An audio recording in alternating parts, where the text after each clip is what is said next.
வாழ்க வையகம், வாழ்க வளமுடன், குரு வாழ்க, குருவே துணை. வேதாத்ரி மகரிஷி கல்வி எனக்கு லைஃப்பில் ரொம்ப கிடைச்ச பெரிய பொக்கிஷம். எப்படின்னா, இது ஃபஸ்ட்டு இது எனக்கு தெரியறதுக்கு முன்னாடியே நான் வேற மாதிரி இருந்தேன். அப்படி இருந்த உலகம் எனக்கு இன்னைக்கு வேற மாதிரி இருக்குது.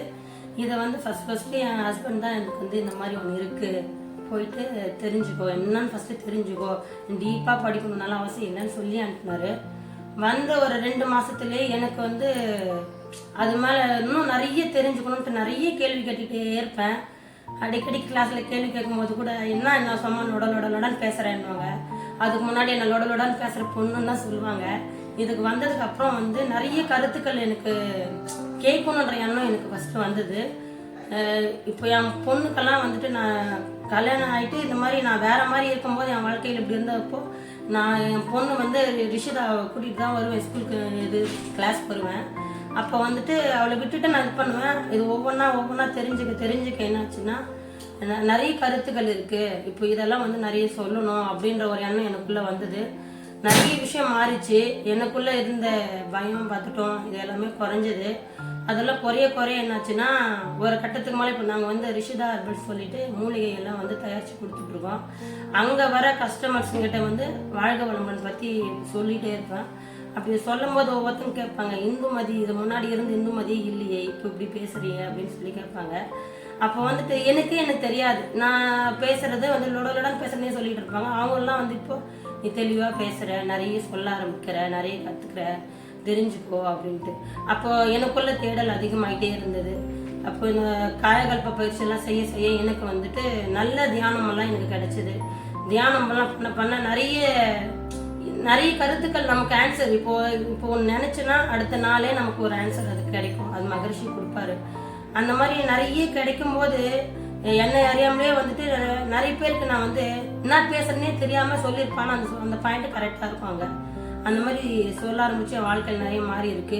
இன்னைக்கு எங்கள் தொழிலே ஒரு சர்வீஸாக போயிட்டு இருக்கு. நிறைய பேர் சொல்லுவாங்க, சர்வீஸ் பண்ணுங்க. என்னை பொறுத்த வரைக்கும் நான் உணர்ந்தது என்னன்னா, சர்வீஸ்ன்றது ஒரு உயிருக்கு உண்மையை கொடுக்கணுன்றது தான். அந்த உயிருக்கு உண்மையை கொடுக்கறது இப்போ என் தொழிலை விட்டுட்டு நான் போய் செய்ய முடியாது என்னை தடுத்தாங்க. ஃபர்ஸ்ட் என் ஹஸ்பண்டே வந்தேன், போகாத, கொஞ்ச நாள் நீ நம்ம வேலை இருக்கு பார்க்கணும் அப்படின்னாரு. நான் யோசிச்சேன், நம்ம நின்றுனா அடுத்த கட்டத்துக்கு நம்மளால போகவே முடியாது. நம்ம எப்படி வீட்டில் இருந்துக்கிட்டே நம்ம சர்வீஸ் பண்ணணுன்றத எனக்கு ரொம்ப ஒரு எண்ணமாக இருந்தது.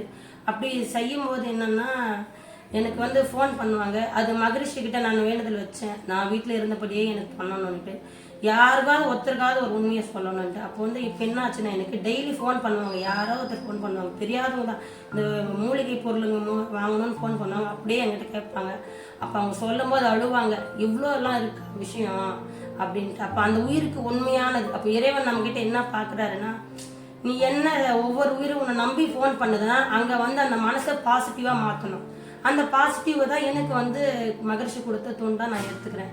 ஏன்னா அந்த பாசிட்டிவ் கொடுக்கும்போது அதுலேருந்து மீண்டு அவங்க வாழ்க்கையே இதில் திசை மாறி இருக்கு.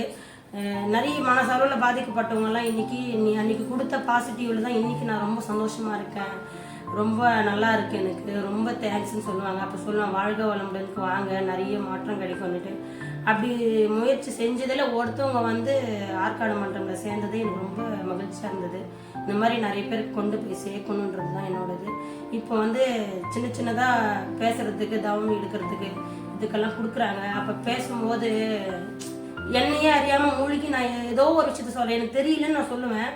ஆனால் நான் சரணடைஞ்சிட்டு நான் மட்டும் சொல்ல ஆரம்பிக்கும் போது என்னையே அறியாமல் நிறைய வார்த்தைகள் நான் எதையுமே ப்ரிப்பேர் பண்ண மாட்டேன், எதையுமே நான் பார்த்துட்டு போக மாட்டேன். நான் அப்படியே உட்காரும் போது எனக்குள்ளே வரக்கூடிய அந்த வார்த்தைகள் ஒவ்வொன்றுமே அங்கே நான் பதிவு பண்ணுவேன். அதுதான் இறைவன் எனக்கு கொடுத்த பெரிய தொண்டு. எனக்கு அதுதான். வாழ்க வளமுடன்.